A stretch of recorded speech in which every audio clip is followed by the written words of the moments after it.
At the dawn of the 20th century, a quiet French boy named Ernest Mercier was obsessed with light.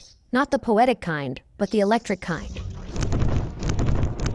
He believed light could rebuild nations. 2 decades later, as France lay crippled after World War I, that same boy was called upon to do what he'd been dreaming all along: fuel his country's future. Mercier would create a company that not only restored France's industrial might, but eventually became one of the largest energy empires in history. From flickering lamps to billion-dollar oil fields, this is how one man's vision powered a nation back to life. Early life of Ernest Mercier.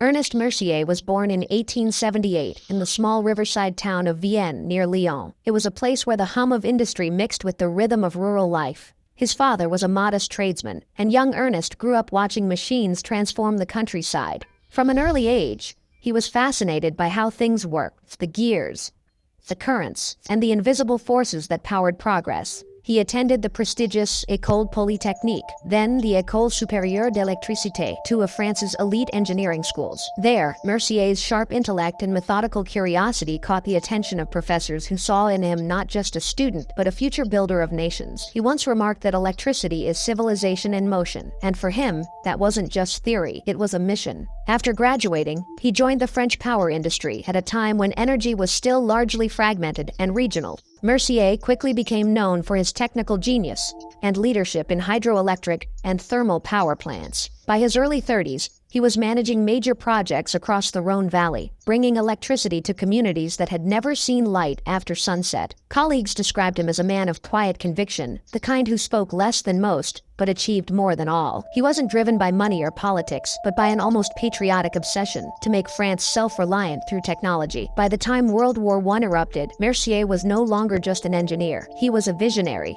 The war's devastation would soon prove how essential energy independence was to national survival. And when the guns finally fell silent, France's leaders would look for a man capable of rebuilding the country's power infrastructure from the ground up. That man would be Ernest Mercier. The call to rebuild a nation. When World War I ended in 1918, France was a shell of its former self. The war had taken nearly 1.4 million French lives and left towns, railways, and industries in ruins. The few factories that survived were crippled by shortages of coal and oil, the lifeblood of modern industry. Foreign powers like Britain and America dominated global oil production, and France, once proud and self-sufficient, was forced to buy its energy from others just to keep the lights on. Prime Minister Raymond Poincaré saw this dependence as a national vulnerability. He believed that political freedom meant nothing without energy independence. And so, in 1923, he turned to a man whose name was becoming synonymous with innovation and resolve: Ernest Mercier. Mercier, then a respected figure in France's electricity sector, had spent the post-war years modernizing the nation's power grid. But Poincaré had something bigger in mind. He wanted Mercier to build an oil company, one that could compete with the British and Americans, supply France's industries, and ensure that never again would the nation's energy security depend on outsiders. It was a monumental task. France had no domestic oil reserves to speak of, and the country had little experience in petroleum. And of course, there was the war-ravaged economy. Yet, Mercier accepted without hesitation. He later wrote that, "A nation that cannot control its own sources of power cannot control its destiny." Over the following months, Mercier gathered a consortium of bankers, industrialists, and engineers who shared his vision. He was not simply building a business. He was laying the foundations of a new era for France. From the ashes of war, he planned to ignite an energy revolution, one that would restore the country's strength and reshape its place in the modern world. The stage was set for the birth of a company that would one day become a global titan: Total. The birth of Total. In March 1924, Ernest Mercier did what few thought possible. He founded the Compagnie française de pétroles, or CFP. Backed by 90 banks and major French industrial players, this new company was born not out of greed, but out of necessity.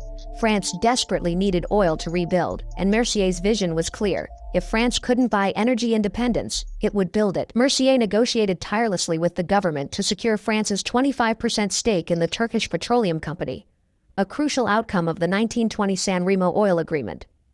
That stake gave France access to oil fields in Mesopotamia, modern-day Iraq, particularly the rich deposits around Kirkuk. For the first time, France had its own claim in the global oil race. CFP's early years were anything but smooth. The fledgling company had no refineries, limited drilling experience, and was surrounded by far more powerful competitors like Royal Dutch Shell and British Petroleum. Yet Mercier believed that CFP could succeed through vertical integration and control every step from oil extraction to refining and distribution. His plan was radical for its time, but it laid the groundwork for what TotalEnergies would later become.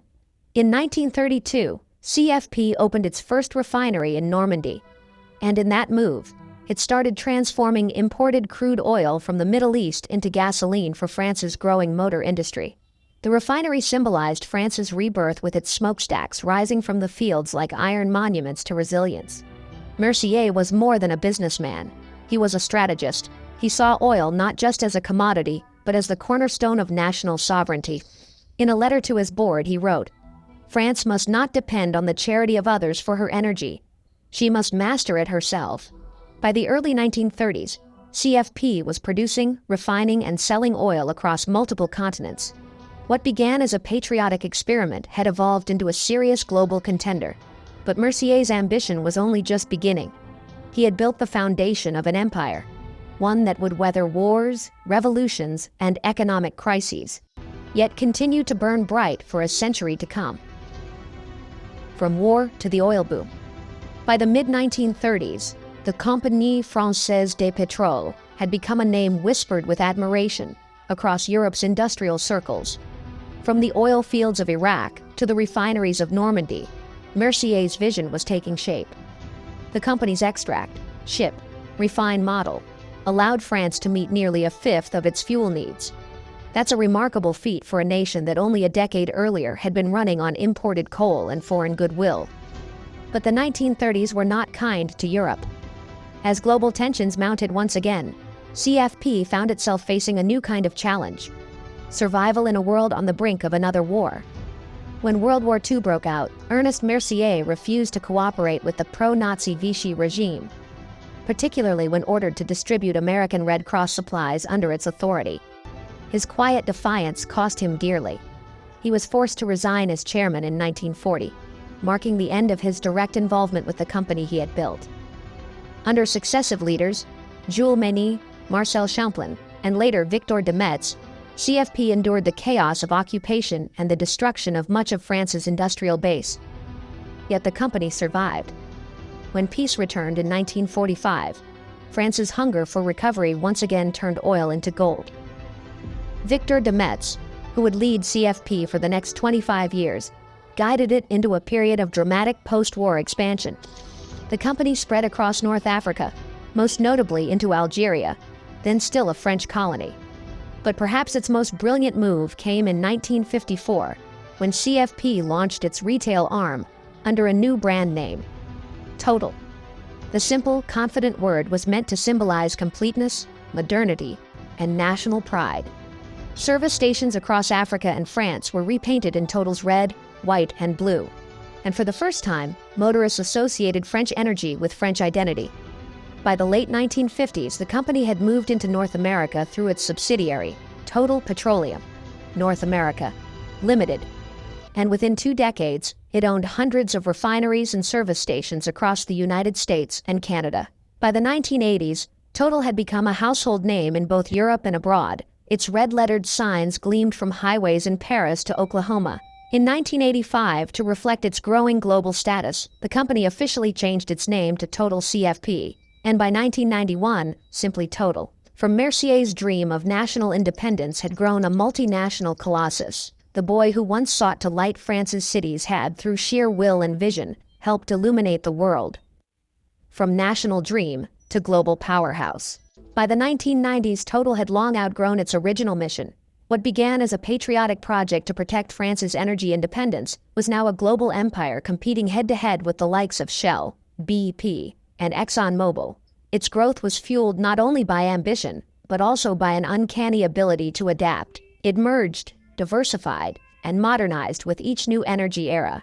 In 1999, Total made one of the boldest moves in corporate history by merging with Belgian oil company PetroFina. The union created TotalFina, a cross-European energy giant with a powerful presence in both refining and distribution. But the real transformation came just a year later, when TotalFina acquired Elf Aquitaine, another French oil heavyweight. The merger, worth over $50 billion, turned Total into one of the world's largest integrated oil and gas companies almost overnight. In 2003, the company simplified its name back to Total SA and introduced the now familiar Total Globe logo, a swirling tricolor sphere symbolizing global reach and forward motion. Under this banner, the company launched major exploration projects across Saudi Arabia's Rub al Khali Desert, deep in the Sheba oil fields, and signed a major refining partnership with Saudi Aramco. As the 21st century unfolded, Total pushed beyond oil. It moved into natural gas, chemicals, and alternative energies, anticipating the global demand for cleaner fuels. Its footprint stretched across 130 countries, employing nearly 100,000 people and operating more than 900 subsidiaries. The 2000s and 2010s brought an aggressive wave of acquisitions. Total purchased French battery maker Saft Group for $1.1 billion in 2016, followed by Belgian renewable energy supplier Lamperis. It also bought Maersk Oil in 2017 in a $7.4 billion deal that expanded its North Sea operations, solidifying its reputation as both a traditional energy titan and a progressive innovator.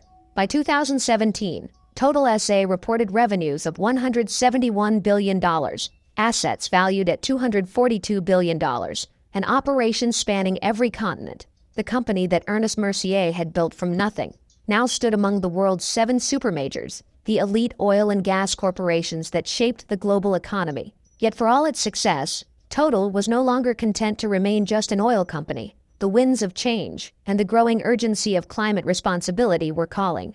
And once again, just as Mercier had done a century before, Total prepared to reinvent itself in the face of a changing world. A giant in transition. In January 2021, the company officially changed its name from Total to TotalEnergies SE. It was a symbolic but profound declaration. The new identity reflected its ambition to move beyond oil and gas toward a broader multi-energy future, built on renewables, electricity, and low-carbon solutions. The shift wasn't just cosmetic. Under CEO Patrick Pouyanné, TotalEnergies began one of the most ambitious transformations in corporate history, reinventing itself while still operating at the heart of the world's energy supply. The timing was remarkable. The world was emerging from the pandemic, global energy prices were volatile, and the Russian invasion of Ukraine had triggered record demand for oil and gas. Amid the turmoil, TotalEnergies posted an astonishing $36.2 billion profit in 2022, double that of the previous year. It joined Shell, BP, and ExxonMobil in what many called the industry's profit renaissance. Yet, unlike its peers, TotalEnergies was simultaneously pouring billions into renewables, signaling that its long-term future lay not in extraction, but transformation. In 2023, the company announced plans to invest $18 billion, including $5 billion dedicated specifically to low-carbon energy projects. Its operations spanned 130 countries and included some of the most ambitious energy ventures on Earth: the $20.5 billion Mozambique LNG project, a 30-gigawatt solar and wind complex in India, and an expanding U.S. renewable energy portfolio in Texas, expected to reach 25 gigawatts by 2030. At the same time, TotalEnergies was investing heavily in carbon capture and storage technologies. The goal: to capture at least 10 million tons of CO2 annually by 2030. In France, the company's engineers were pioneering direct air capture methods using advanced absorbent materials and machine learning. Science fiction-level technology is becoming science fact. Pouyanné summed up the philosophy driving this evolution. There is no sustainability without profitability. In other words, the green revolution had to make financial sense if it was to last. From crude oil to clean power, TotalEnergies stood as proof that even the largest empires can evolve. A century after Mercier dreamed of energy independence, his company was once again standing at history's crossroads, ready to power not just France, but the planet's transition to a new energy age. Mercier's legacy in a carbon-conscious age. 100 years after Ernest Mercier first answered his country's call, his creation has become one of the most powerful forces in the global energy landscape. Yet in many ways, TotalEnergies still walks in his footsteps. Mercier's mission was national independence. Today's mission is planetary survival. Both demand innovation, courage, and a refusal to depend on others to shape the future. The company's 2030 vision is bold: produce and store renewable power on a global scale, capture 10 million tons of carbon annually, and make at least 1/5 of all operations low-carbon by 2035. Its research teams are exploring hydrogen, biomass, and next-generation battery systems, while its refineries are being re-engineered into biorefineries capable of processing sustainable fuels. Across continents, solar arrays and offshore wind farms bearing the TotalEnergies logo are replacing the oil derricks that once defined its empire. Still, Pouyanné's leadership carries the same realism Mercier embodied a century ago. The world will not stop needing energy, but it must learn to produce it responsibly. We are not abandoning oil, he says. We are expanding energy. From the small boy in Vienna who dreamed of electrifying France to a company now lighting the world, the arc of this story is one of reinvention. Ernest Mercier gave his nation the tools to stand on its own feet. His successors are giving humanity the tools to stand a chance against its greatest challenge, powering the planet without destroying it. If Ernest Mercier were alive today, do you think he'd be proud of how TotalEnergies is balancing profit and sustainability? Or would he say they've drifted from his original vision? Share your thoughts in the comments. We'd love to hear. For now, we're out of here. Catch you next time.